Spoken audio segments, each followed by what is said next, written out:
आज से करीब 2 साल पहले की बात है। मैं अपने गांव में रहा करता था। हमारे घर के सामने बहुत खूबसूरत हवेली थी, लेकिन देखते ही देखते उसकी खूबसूरती बदसूरती में तब्दील हो गई, क्योंकि वहां लोगों ने रहना बंद कर दिया था। वहां रहने वाले लोग ना जाने कहां गायब हो गए थे। मैं बचपन से ही उस हवेली को देखता था, उस घर में रहने का सपना देखता था, पर इतना पैसा मेरे पास नहीं था कि इतनी सुंदर हवेली में रहता। पर 2 साल पहले मेरे साथ जो हादसा हुआ, उसके बाद तो उस हवेली में रहना तो दूर, मैं उस हवेली को देखना भी पसंद नहीं करता। आज से 2 साल पहले जब मैं अपने गांव में था तो धीरे धीरे सब बदल गया। वो हवेली एक खंडर की तरह लगने लगी, क्योंकि वहां पर रहने वाले लोग एक रोज अचानक ही मारे गए। सारे लोग अचानक कैसे मारे गए पता नहीं चला, लेकिन अब उस हवेली से मुझे अजीब सी आवाज आया करती थी। हवेली में कोई नहीं रहता था, पर मुझे ऐसा लगता था जैसे कोई औरत रो रही है। मुझे उसके रोने की आवाज लगातार सुनाई देती थी। छोटे छोटे बच्चों के रोने की आवाज आती थी। हवेली का राज क्या था मुझे तब पता नहीं था, पर मुझसे रहा नहीं गया। वो आवाज और पुकार मुझे अपनी ओर खींच रहे थे, और मैं खींचा चला गया। उस हवेली के अंदर चला गया। उस हवेली के अंदर मेरे सिवा और कोई नहीं था। फिर भी ऐसा लग रहा था जैसे किसी और के होने का एहसास हो। चारों तरफ धूल मिट्टी इतनी गंदगी थी कि लग रहा था सालों से वहां कोई नहीं आया हो। लेकिन फिर वो आवाज कैसी थी? कौन मुझे मदद के लिए बुलाता था मुझे समझ में नहीं आ रहा था। मेरे दिल में एक गलत फहमी थी कि शायद कुछ लोगों ने किसी को यहाँ पर बांध कर तो नहीं रखा, या फिर बंधा तो नहीं रखा। लेकिन ऐसा कुछ भी नहीं था, वहाँ और कोई नहीं था। मैं और अंदर तक गया कि तभी अचानक एक पल के लिए ऐसा लगा जैसे मेरे पीछे से कोई गुजरा हो। मैंने पलट कर देखा, पर मुझे कुछ दिखाई नहीं दिया। तभी सामने कमरे की लाइट अपने आप जलने और बुझने लगी। थोड़ा अजीब लगा मुझे कि तभी उस अंधेरे में मुझे एक छोटा सा बच्चा दिखाई दिया। मैं करीब गया उसके, और मैंने पूछा कि वो यहाँ अकेले क्या कर रहा है और उसके मम्मी पापा कहाँ हैं।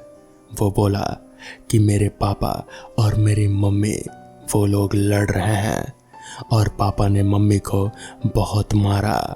अब मम्मी रो रही है, दरवाज़ा नहीं खोल रही। तो इस पर मैंने पूछा, तुम्हारे पापा कहाँ हैं? तो उसने जवाब दिया कि मेरी माँ को उन्होंने मार डाला। ये सुनकर मेरे मन में थोड़ा डर बैठ गया, पर मैंने खुद को संभाल लिया। वो बच्चा मुझे अपनी मम्मी के कमरे के पास ले जाने लगा, जहां पहले से ही एक बच्चा लगातार दरवाज़ा खटखटा रहा था, और अंदर से किसी औरत के रोने की आवाज़ आ रहे थे। मैंने बहुत कोशिश की कि वो औरत अपना दरवाज़ा खोले, मगर वो रोए जा रहे थे और दरवाज़ा नहीं खोल रहे थे। मैंने थोड़ा दम लगाया और दरवाज़ा तोड़ दिया, और अचानक सारी आवाज़ें शांत हो गई। आसपास कोई और नहीं था कि तभी मेरी नज़र उस कमरे के शीशे पर पड़ी, और मैंने जो देखा उसे देखकर मेरे होश उड़ गए। मैंने देखा उस आईने में ऊपर पंखे से एक औरत की लाश टंगी थी, और वो मासूम बच्चे जो मुझे यहाँ पर लेकर आए थे वो इतने भयानक लग रहे थे कि उन्हें देखना भी मुश्किल था। वो औरत ऊपर से ही मुझे घूर रहे थे, और वो बच्चे धीरे धीरे मेरे करीब आ रहे थे। मैंने भागने की कोशिश की तो दरवाज़ा जैसे अंदर आ गया था और फिर अपने आप ही बंद हो गया। मगर ऐसा कैसे हो सकता है?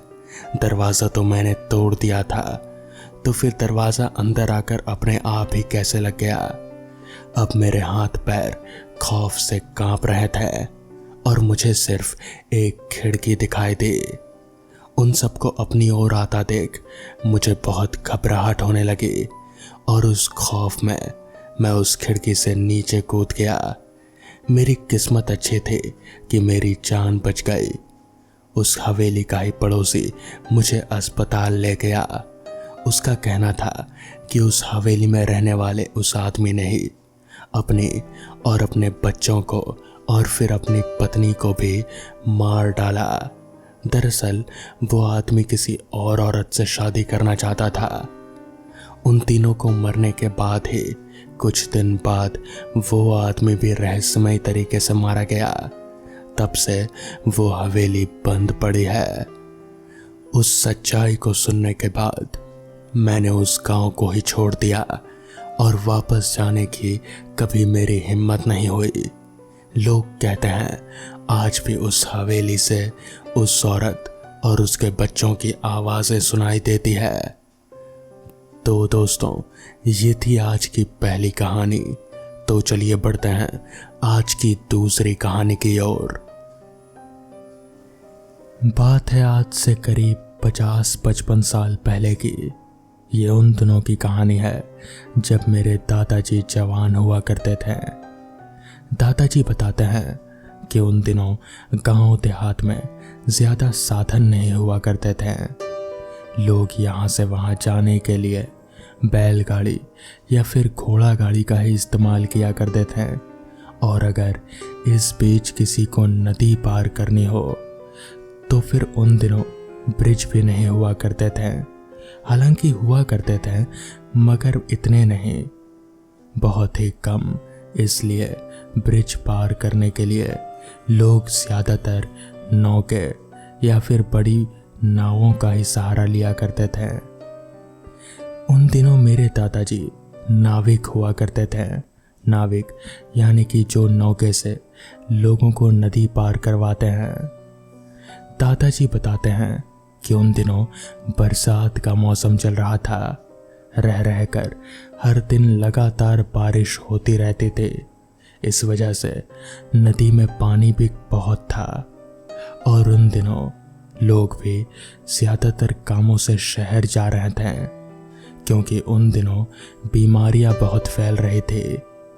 किसी को बुखार होता तो कभी किसी को उल्टी, बरसात में जैसा कि आम तौर पर होता ही है। तो इसलिए डॉक्टर के लिए या फिर दवाइयाँ लाने के लिए लोग ज़्यादातर शहर जाते हैं।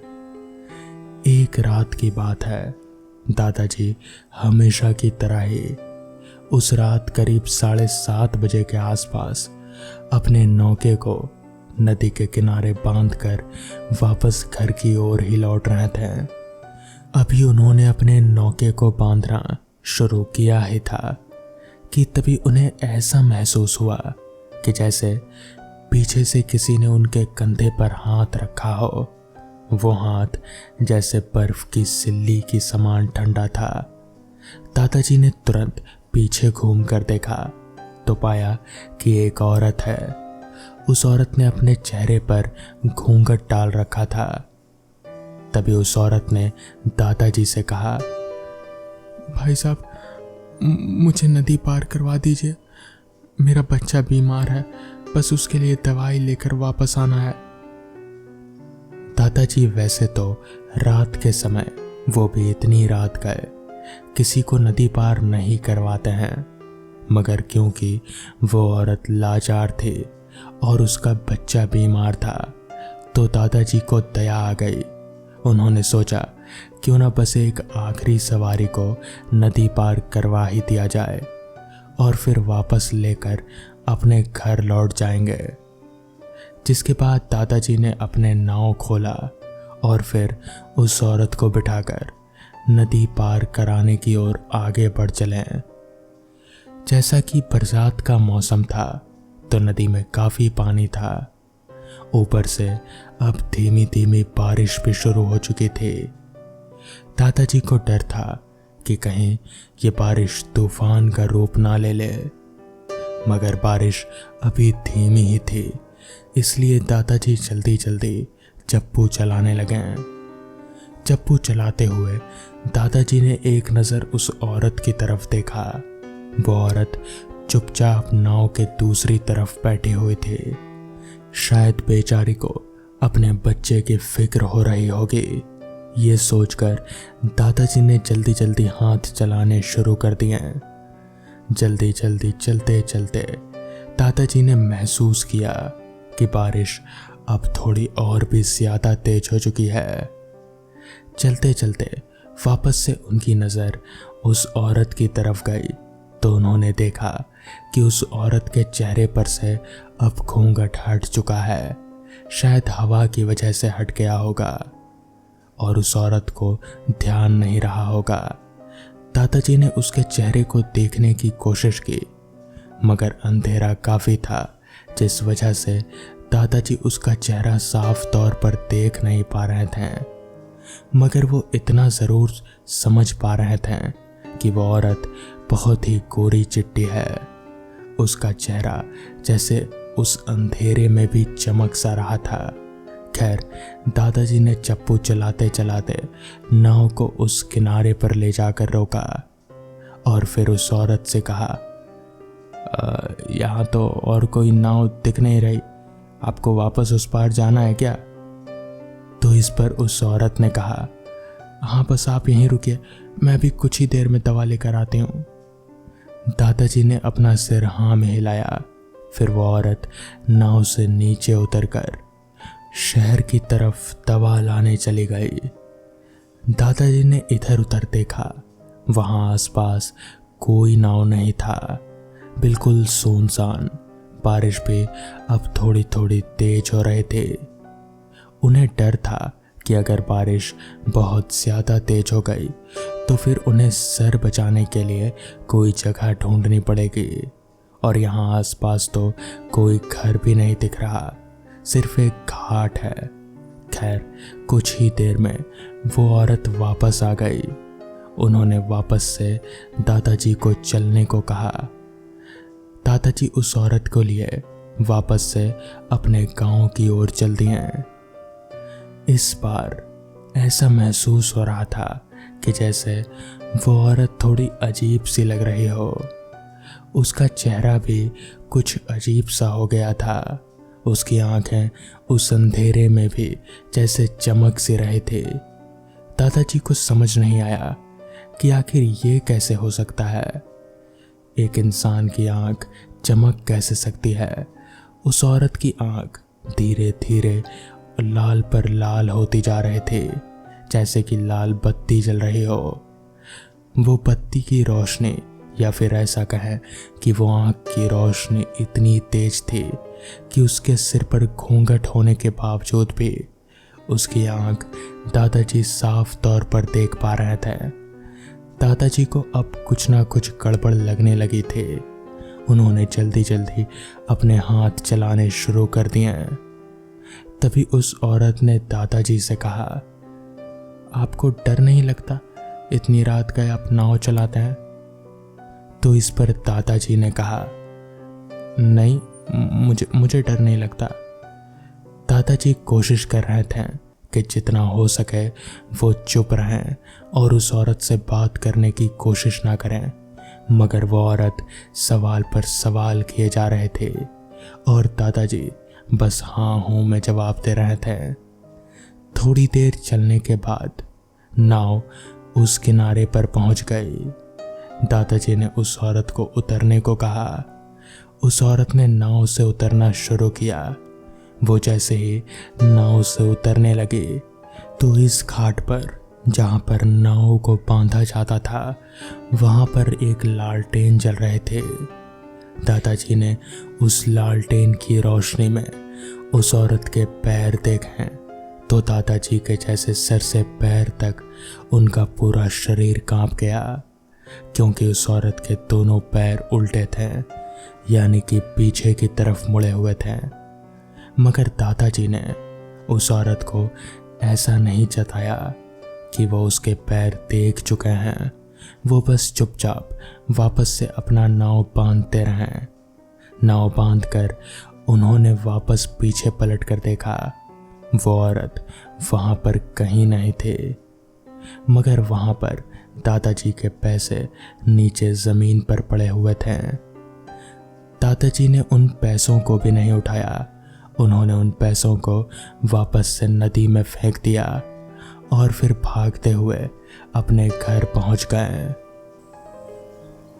आज करीब 12 सालों के बाद सोहन अपने गांव जा रहा था। रास्ते भर वो बस यही सोचता रहा कि गांव कितना बदल चुका होगा इतने सालों में। इतने सालों में कितने लोग बदल चुके होंगे, सबके चेहरे बदल गए होंगे। पता नहीं वो सोहन को पहचान भी पाएंगे या नहीं। सोहन शहर में रहने वाला एक ऑफिस का लड़का था। ऑफिस का लड़का यानी कि बस ऑफिस का काम और यहाँ वहाँ की कोई बात नहीं। बिल्कुल सीधा साधा अपने काम से काम रखने वाला लड़का। वो आज करीब 12 सालों के बाद अपने गांव जा रहा था, उसके दादाजी और दादी से मिलने। चाचा जी भी उसे बहुत प्यार करते थे। आज से करीब 12 साल पहले वो उन लोगों से मिला था। पता नहीं वो लोग उसे इस हालत में देखकर कैसे रिएक्ट करेंगे, बस यही सोचकर वो खुश हो रहा था और जल्दी से जल्दी अपने गांव पहुंच जाना चाहता था। ट्रेन रेंगती हुई धीमी रफ्तार में पटरियों पर आगे बढ़े जा रही थी। शायद कोई स्टेशन आने वाला था, मगर सोहन का स्टेशन तो अभी दूर था। ये सोचकर वो निश्चिंत होकर सीट पर सिर टिकाकर बैठ गया और आराम से खिड़की से आ रही ठंडी हवाओं का मजा लेने लगा। बोगी में उसके अलावा बस 1 या 2 लोग ही रहे होंगे, क्योंकि वक्त हो रहा था रात के 11:30 बजे का। हालांकि वो रात गए अपने गांव नहीं जाना चाहता था, मगर उसके पास कोई चारा भी नहीं था, क्योंकि बस इसी ट्रेन की सीटें खाली थी। बाकी सभी ट्रेनों की सीटें भरी हुई थी, तो यहीं उसे रिजर्वेशन मिल गया। और क्योंकि सफ़र दूर था तो रिजर्वेशन ज़रूरी ही था, इसलिए उसने यही ट्रेन चुना। वो जब तक अपने गांव पहुंचेगा तब तक शायद रात के 1-1:30 बज चुके होंगे। और ठीक वैसा ही हुआ। सोहन के सोचे हिसाब से वो रात के करीब 1:15 बजे अपने गांव के स्टेशन पर उतरा। रात काफ़ी हो चुकी थी। उस स्टेशन पर सोहन के अलावा और कोई नहीं उतरा था। उसने नज़र घुमाकर चारों तरफ देखा। उसके अलावा कोई इंसान तो दूर, एक कुत्ता तलक भी नज़र नहीं आ रहा था। स्टेशन पर रोशनी भी बहुत कम थी। ट्रेन करीब 1 मिनट ही वहीं पर रुकी होगी और फिर वो भी रेंगती हुई आगे बढ़ गई। अब उस पूरे स्टेशन पर सोहन के अलावा और कोई नहीं था। सोहन बस अकेला वहीं पर खड़ा खड़ा नज़ारों को देखे जा रहा था।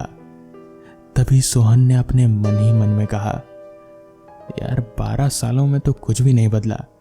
ये स्टेशन आज भी रात में उतना ही खाली रहता है जितना 12 साल पहले हुआ करता था। पता नहीं गांव बदला होगा या नहीं।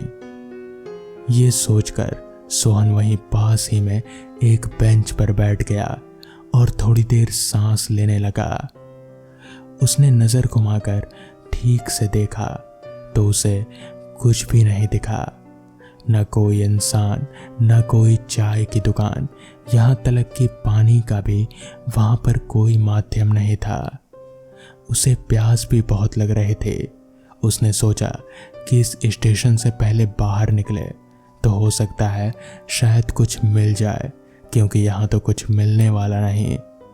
जिसके बाद वो अपना बैग लेकर धीरे धीरे स्टेशन से बाहर निकलने लगा। वो स्टेशन से बाहर निकला तो उसका शक बिल्कुल सही निकला। स्टेशन के बाहर भी बिल्कुल वैसा ही सन्नाटा पसरा हुआ था जैसा कि अंदर। उसने मन ही मन सोचा, अब तो यहाँ कोई सवारी मिलने से रही, बस 2 किलोमीटर ही तो जाना है, क्यों ना पैदल ही निकल पड़ूं।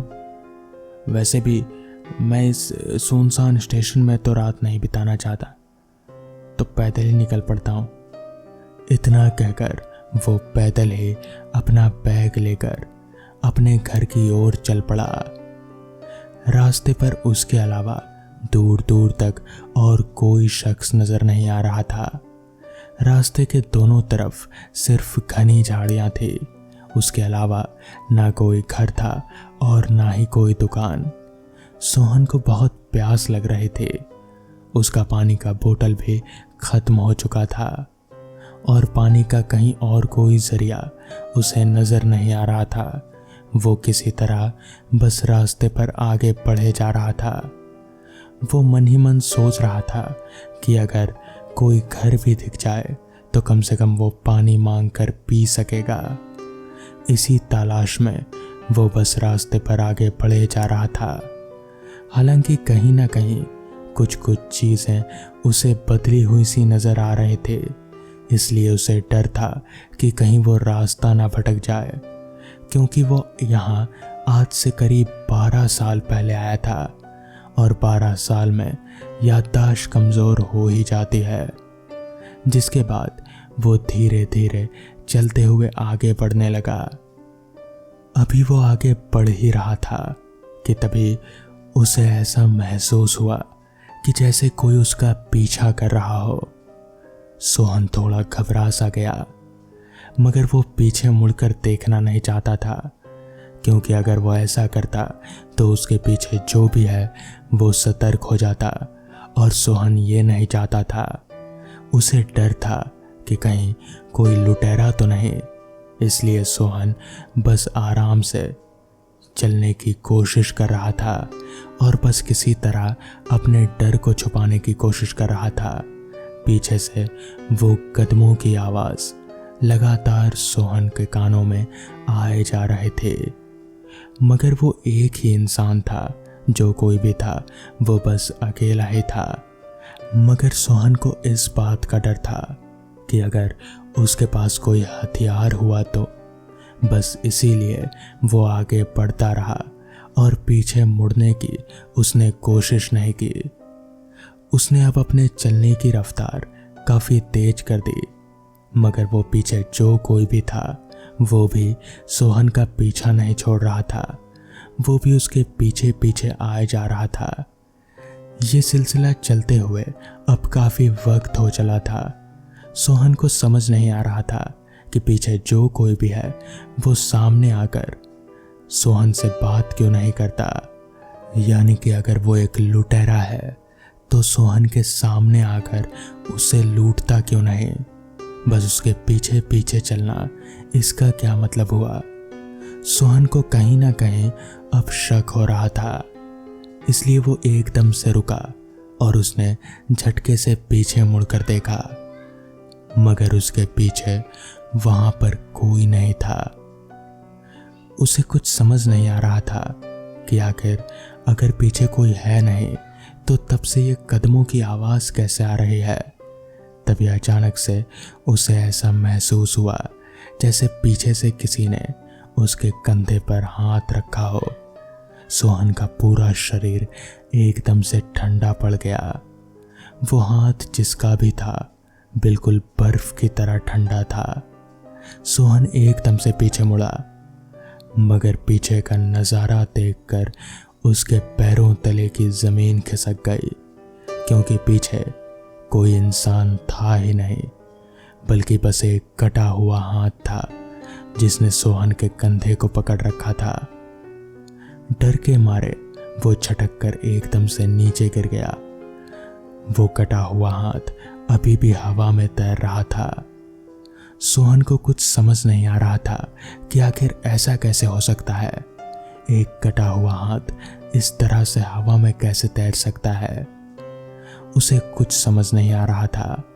उसने जैसे तैसे अपने आप को संभाला, अपना सामान लिया और वहां से तेजी से दौड़ लगा दी। भागते भागते वो जैसे तैसे गांव पहुंचा। जिसका भी घर उसे सामने दिखा वो उसी के घर में घुस गया और उन घर वालों को पूरी बात बताई। पूरी रात वो वहीं रुका रहा और अगली सुबह ही वो अपने घर पहुंचा। मगर वो सब क्या था, वो आज तक सोहन को समझ नहीं आया।